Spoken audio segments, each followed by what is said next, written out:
안녕하세요. 한 달에 한 번 미국 주식입니다. 오늘은 저번 주와 마찬가지로 중국 지수 추종 ETF에 이어서 글로벌 X에서 출시한 로봇공학과 AI 관련된 기업에 투자를 하는 그런 ETF에 대해서 한번 살펴보려고 합니다. 그래서 티커는 BOTZ이고요. 보츠라고 하겠습니다. 간단하게 시작하기 앞서서 이 ETF는 제 포트폴리오에서 3군 ETF로서 지금 7주 정도를 보유를 하고 있습니다. 개별 주식 관련된 거는 없고요. 현재 수익률은 한 18.6%로 나름 준수한 그런 수익률을 보여주고 있습니다. 일단 ETF 상품 설명에 앞서서 늘 그렇듯이 주간 시장 동향에 대해서 한번 살펴볼까 해요.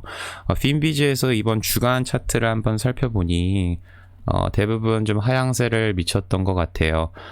팡주도 그렇고 4대 그런 시총 중 하나인 마이크로소프트도 굉장히 하향세를 많이 나타냈습니다. 특히나 그 중에서도 페이스북은 마이너스 6%를 기록하면서 굉장히 큰 하락폭을 나타냈습니다. 희한하게도 이번 주에는 바이든의 한 2조 달러의 부양책 발표에도 불구하고 S&P 500, 다우존스, 나스닥 모두 하락을 해서 조금은 의아스러운 것 같아요. 아무래도 그 부양책에 대한 의구심을 갖는 시장이라고 할까요? 그런 영향이 좀 큰 것 같아요. 2조 달러면 2천조 원인데 상당히 큰 금액인데도 조금은 좀 의아스럽습니다. 부양책에 대해서 조금 더 말씀을 드리자면 부양책에는 현금 지급이라던가 실업수당 지원금 확대, 기간 연장의 방안이 포함이 되어 있고 아마 향후에는 인프라 투자, 기후 변화에 대한 부양책에 대해서 2월 달쯤에 추가로 발표할 예정이라고 해요. 이게 좀 부양책에서 특히나 현금 지급 같은 경우에는 600달러에서 한 1400달러가 더 추가로 된 2000달러 정도를 더 나눠주는 걸로 되어 있는데 이게 실물 경제로 흘러갈지 아니면 증시로 흘러갈지는 한번 봐야 될 것 같습니다. 그리고 이제 앞서 2조 달러면 2천조 원이라고 말씀을 드렸는데 정말 어마어마한 규모죠. 이게 아무래도 재원 조달을 하려면은 법인세를 포함해서 좀 세금 인상이 추진이 되지 않을까라는 생각이 들고요. 법인세 때문에 아무래도 기업에, 그러니까 증시에는 악영향이 또 끼칠 수 있는 그런 상황이 되지 않을까 싶습니다. 특히나 우리가 얘기하는 팡주라던가 4대 시총에 포함되는 마이크로소프트, 대기업들 전부 다가 해당이 되겠죠. 그 밖에 이번에 20년 4분기 실적 발표가 진행이 되고 있는데 금융주의 실적 발표가 있었습니다. 제가 투자하고 있는 제이미 다이먼의 JPM, JP 모건을 제외하고는 시티나 웰스파고 등은 매출이 감소했던 걸로 나오고 있어요. 금융 같은 경우 아까 말씀드렸다시피 JP 모건 1.93 정도를 기록을 하고 있죠. 아크, 그리고 또 다른 증시 동향으로서는 아크에서 이제 우주항공 ETF를 발표한다고 해요. 그래서 지금 저도 그거를 지금 투자를 할까 생각을 하고 있고, 좀 미국 증시뿐만 아니라 다른 해외 이제 유럽이나 아시아 증시도 타격이 나올 것 같은데 코로나가 다시 좀 확진이 늘어나고 있는 것 같습니다. 중국에서도 사흘 연속 100명대로 증가하고 있다고 하고, 유럽 같은 경우에는 파이자도 그렇고 아스트라제네카라던가 백신이 나타나고 있지만 보급률이 현저하게 낮다고 해요. 그래서 그런 대외적인 악재가 있다 보니 조금은 증시가 앞으로도 우려가 되는 것 같아요. 특히나 부작용 관련된 기사가 좀 많더라고요. 예를 들면 파이자 같은 경우에는 마이너스 1.16%를 이번 주간 동안 기록을 해줬었는데 아무래도 이 관련된 부작용 뉴스가 파이자에 집중이 돼서 다음 주, 그러니까 내일, 오늘이 일요일이거든요. 내일 월요일쯤에는 월요일은 또 휴장이구나 해서 화요일쯤에는 좀 계속 하락이 더 강해지지 않을까라는 생각이 듭니다. 그래서 미국 증시나 그런 대외적인 동향은 그렇고요. 이제 테슬라도 이번 주에 좀 많이 떨어졌어요. 마이너스 6%. 리콜 명령이 있다 그랬는데 그것 영향이 좀 큰 것 같고, 일본 증시는 뭐 도요타를 비롯해서 뭐 소니, 뭐 미쓰비시 금융 말고는 전반적으로 다 하락한 그런 모습을 보여주고 있습니다.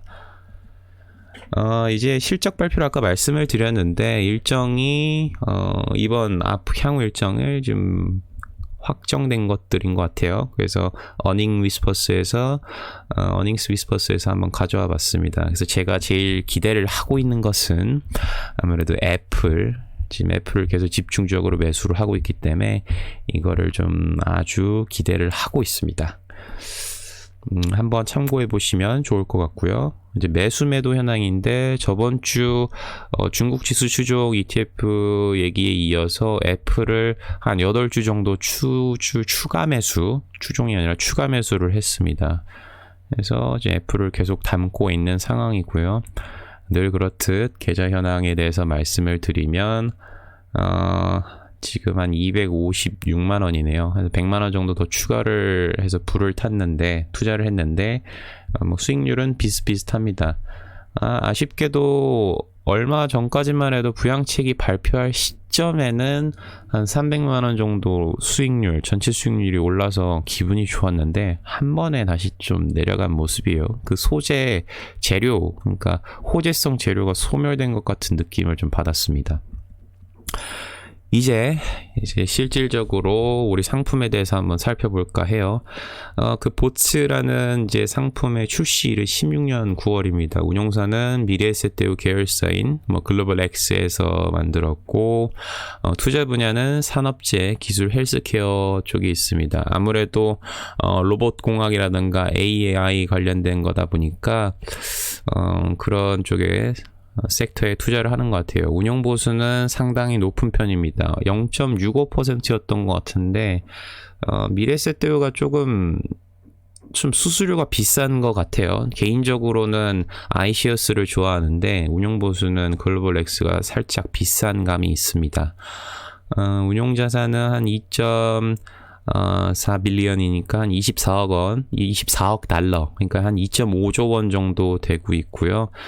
이제 특이하게 이 ETF의 이제 주요 투자국은 일본이 많습니다. 제가 여기다가 일본에 대한 그런 그래프, 그러니까 국가 투자 비중에 대한 그래프를 안 썼는데, 일본이 44%, 미국이 35%, 스위스가 12% 정도 되고 있고요. 이어서 뭐 기업에 대해서 어디 투자하고 있는지 보시면, 이제 수술 기업 업체 하나가 있고, 그리고 엔디비아, 화낙 같은 그런 기업들이 있습니다. 이 관련된 기업들은 뒤에서 살짝 더 말씀을 드릴 거고요. 아까 운용자산 총금액이 24억 달러라고 했는데, 이제 규모 정도, 규모를 한번 더 말씀을 드리면 296위 정도입니다. 굉장히 좀 낮은 운용자산을 갖고 있죠, AUM을. 그래서 거래량은 저렇게 되어 있고, 배당은 반기 배당으로서 저번 12월이나 1월쯤에 들어왔어야 되는데 들어오지가 않았어요. 배당이 정지가 된 건지 정확한 내용은 모르겠습니다. 시리가 갑자기 얘기를 하네요. 그래서 그리고 배당은 4년간 평균 배당은 0.56%였고 반기 배당을 이제 지급을 하고 있는 상황입니다. 이제 보유 기업에 대해서 말씀을 드릴까 해요. 이제 총 보유 기업은 35개 정도 되고 있습니다. 이제 첫 번째로 이제 보유 비율이 제일 높은 거는 7.99%, 거진 8%인데, 제가 좀 추가로 좀 말씀을 드리고 싶은 게 있다면, 앞서서 이제 기업의 홀딩스 탑 10을 보시면 한 60% 이상을 차지하는데, 한 1위부터 5위, ABB까지 한 7% 정도를 가지고 있습니다. 그래서 이제 1위인 인투이티브 서지컬에 대해서 말씀을 드리면, 나스닥에 상장되어 있는 업체로서 티커는 ISRG, 그래서 보통 수술용 로봇 기업을 이제 제작을 해서 이제 판매를 하는 그런 업체인데 전 세계 시장의 80% 정도에서 점유를 하고 있다고 합니다. 거의 뭐 독점이나 마찬가지죠.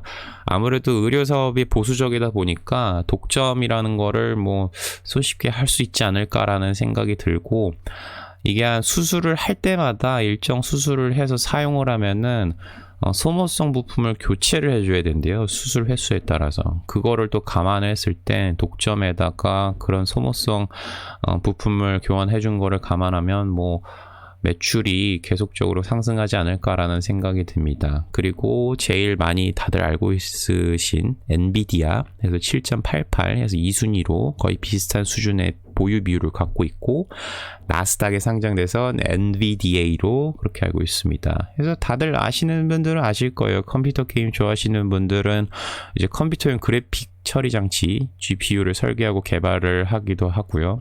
뭐 클라우드 데이터 센터나 딥러닝 AI에 이제 그거를 활용을 하고 있고, 대표적인 4차 산업 수혜주로 유명한 걸로 알고 있습니다. 특히나 이제 좀 시간이 오래된 것 같은데 이제 벤츠와 자율주행 사업을 추진한 그런 업체이기도 하고, 그 오른쪽에 보시면 그래픽 카드 얘기를 했는데 이제 3대장이죠. 저희가 알고 있는 반도체 쪽이나 뭐 그래픽 쪽은 AMD, 엔비디아, 인텔, 그래픽카드 인텔을 거의 뭐랄까 풍자하는 그런 깔라고 만든 그런 짤이더라고요. 해서 한번 재밌어서 가져와 봤습니다. 그리고 엔비디아 그래픽카드는 2017년도였나요? 저희 비트코인으로 유명했을 때 채굴을 한다고 해가지고 그래픽카드가 엄청나게 사용됐던 걸로 알고 있습니다. 그리고 이제 세 번째 기업으로서는 파낙입니다. 이 일본에 상장되어 있는 그런 업체고요. 이 티커는 잘못된 티커네요. 제가 중국 그 티커를 가져오면서 작성이 된 것 같아요. 파낙은 그래서 이제 보유 비율은 7.74로 3순위 정도로 갖고 있고, 일본 뭐 공작기계 컨트롤러랑 이제 산업용 로봇 제조사 이제 쿠카와 뭐 이제 ABB랑 해가지고 3대 산업용 로봇 제조업체입니다. 그래서 글로벌 점유율에서 산업용 로봇 시장인 글로벌 점유율 한 20%고, 컴퓨터 수치 제어 그런 장비로도 글로벌 시장 점유율의 약 50%를 차지한다고 합니다. 뭐 스마트폰 가공하는 데도 사용하는 그런 기기에는 80% 차지하고요. 그러니까 어쨌든 수치를 계속 말씀을 드리고 있는데 글로벌적으로도 점유율이 상당 부분 높은 그런 회사입니다. 엄청나죠. 그래서 현재는 사실 제조업이 이제 코로나로 인해서 셧다운으로 조금 어려운 편인데, 좀 특별한 거라고 이제 제가 생각이 되는 건 이제 찾다 보니까 이제 기술 유출에 대해서 되게 민감을 해서 그 핵심 로봇 생산 공장이라던가 연구소, 그 직원 숙소는 후지산 기슭에 있다고 합니다. 오지에 있다고 하는데 저 같으면은 잘 그렇게 일을 하고 싶지는 않을 것 같아요. 뭐 물론 뭐 복리후생이 좋을 수도 있겠지만, 그래서 그 모든 제품들은 일본 내에서만 사용을 하고, 그 주주들에게도 기업 정보는 거의 공개를 안 한다고 해요. 그래서 이게, 그리고 이 사진을 보시면 이제 파낙이 이제 EV 차량, 전기 차량에 대해서 제조하는 모습을 보고 있는데, 실제로도 중국에서 이제 테슬라 공장이 있지 않습니까? 그래서 여러 그 기계들, 산업용 로봇이 사용이 되는데, 그 중에서 보통 한 20%였네요. 일부는 테슬라 차량 제조하는데 화낙 제품이 사용된다고 해요. 그리고 이제 기타로 한 두 가지 정도가 한 7%대였잖아요. 뭐 키엔스, ABB가 있었는데 뭐 살짝 여기는 뭐 거의 담지를 못해서 자리가 없어서 뭐 살짝 말씀을 드리자면, 키엔스는 산업용 로봇 제어인 PLC나 센서, 측정 시스템 그런 거 개발 제조하는 업체고 도쿄 거래소에 상장이 되어 있습니다.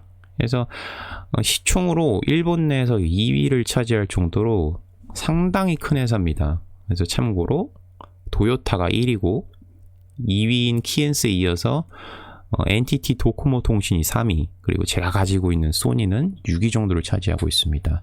산업용 센서로는 세계 최고라고 해요, 키엔스가. 그리고 ABB는 나스닥에 상장돼 있어서 3대 엔지니어링으로 이제 제너럴 일렉트리닉, 미국과 지멘스에서 3대장으로 꼽히고 있는 엔지니어링 회사입니다. 그래서 발전 설비, 산업 자동화 장비 개발, 용접 로봇, 그런 것들을 개발해서 생산을 한다고 해요. 그래서 이제 생각을 하시면 이런 생각이 드실 거예요. 지금 얘기를 들어보니까 엔비디아 빼고는 인투이티브 서지컬, 파낙도 그렇고, 키엔스도 그렇고, ABB도 그렇고, 전부 다 그 산업용 로봇, 협동 로봇 이런 것들을 제조를 하는 거거든요. 맞습니다. 그래서 보츠가 이르는 로보틱스와 AI에 투자를 하는 그런 테마 ETF라고 얘기를 하지만, 엔비디아를 제외하고는 인공지능과 딥러닝 관련된 기업은 조금은 부족하다라는 것을 말씀을 드리고 싶습니다. 그래서 주가 추이민 유사 ETF 비교인데요. 그래서 제가 한번 그래프를 야후 파이낸스에서 한번 가져와 봤어요. 그래서 세 가지를 비교를 해봤습니다. 보츠를 제외하고 로보, 아이로보라고 하겠습니다. IRBO, 아이로보하고 스파이 이렇게 되어 있는데, 보츠가 이제 굵은 선인데 비슷비슷해요. 세 개가 거의 뒤에서도 한 번 더 말씀을 드리겠지만 비슷비슷하고, 수익률은 사실은 여기에서 다루지 않는 아이로보와 로보, 그리고 보츠 순으로 되어 있습니다. 그래서 한 125.41%고, 그 와중에 스파이는 지수 추종 ETF죠. S&P. 그 상품은 78% 정도의 그런 수익률을 보이고 있습니다. 보츠의 1년간 수익률은 한 50% 정도 되고요.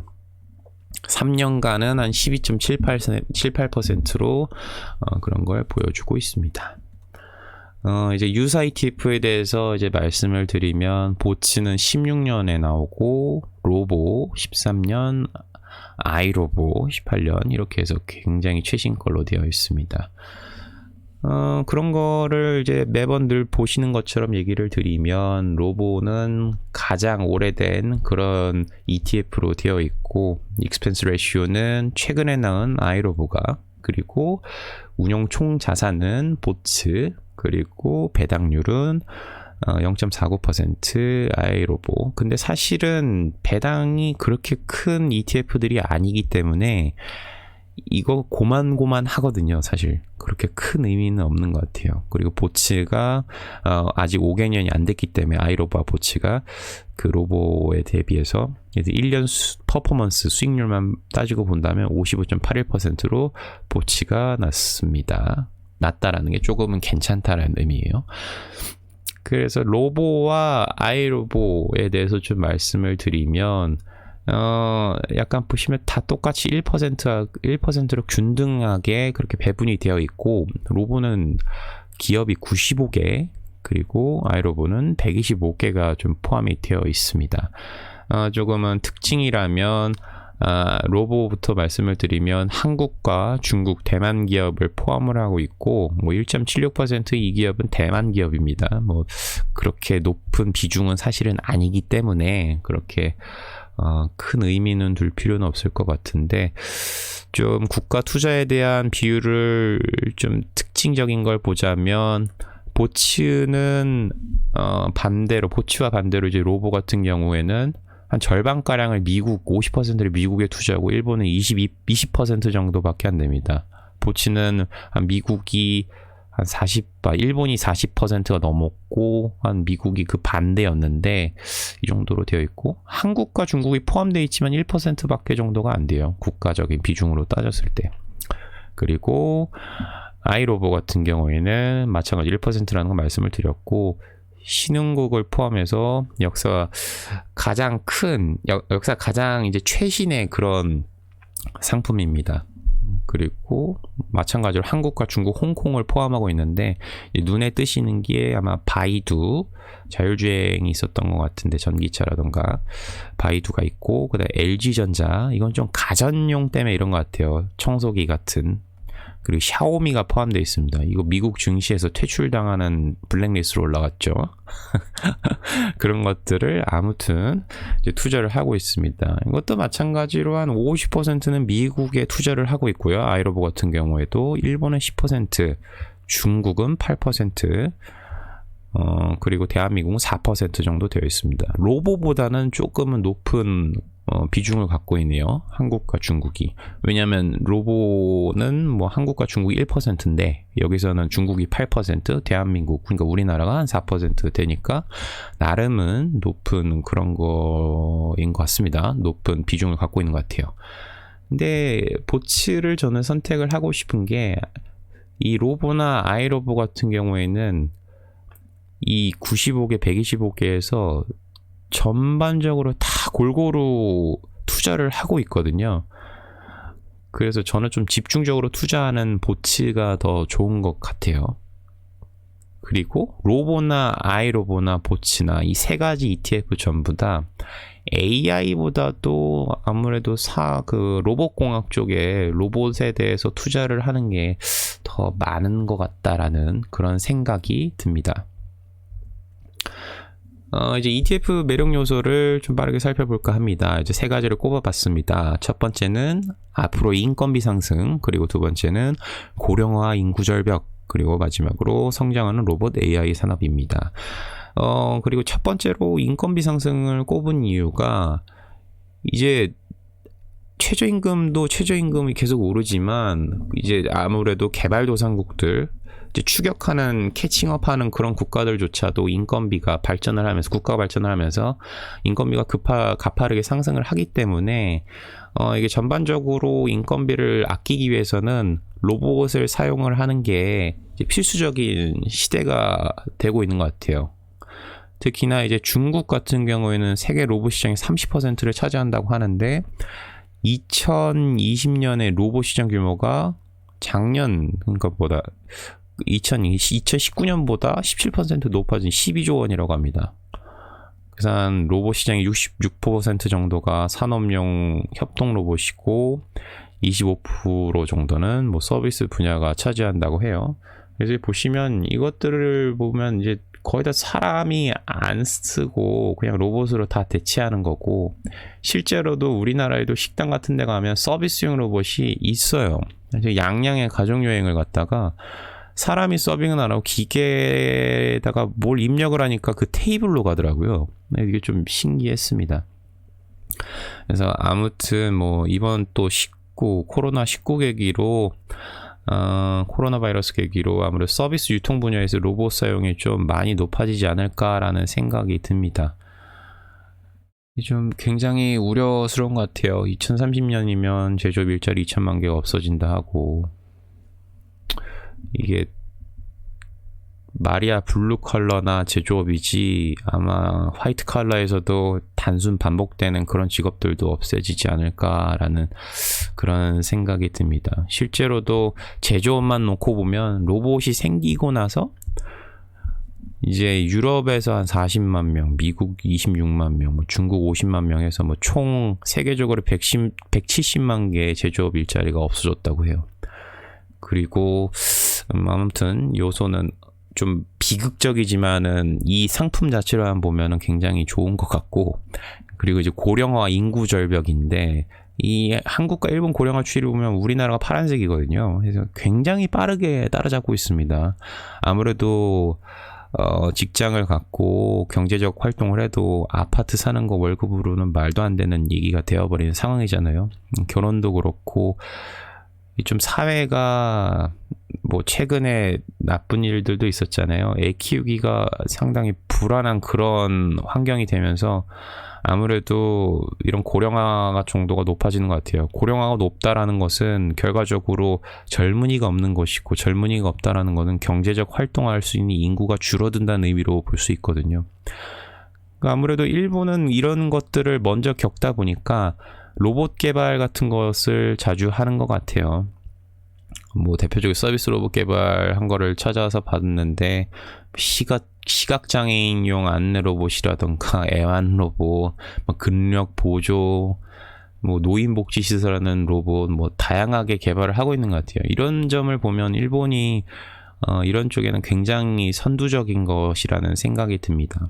그리고 마지막으로 성장하는 로봇과 AI 산업인데, 이 보시면 뭐 CAGR 연평균 상승률이 굉장히 높습니다. 특히나 코로나19 기점으로 해서 서비스 로봇, 아까 인건비 말씀을 드렸는데 여기서도 폭발적으로 상승하는 것을 볼 수 있죠. 근데 여기서 보시면 산업 제품, 뭐 자율주행 드론 같은 로봇은 제외한 거가 이 수준이라고 합니다. 근데 만약에 포함을 하면 상당 부분 더 높을 수 있지 않을까라는 생각이 들어요.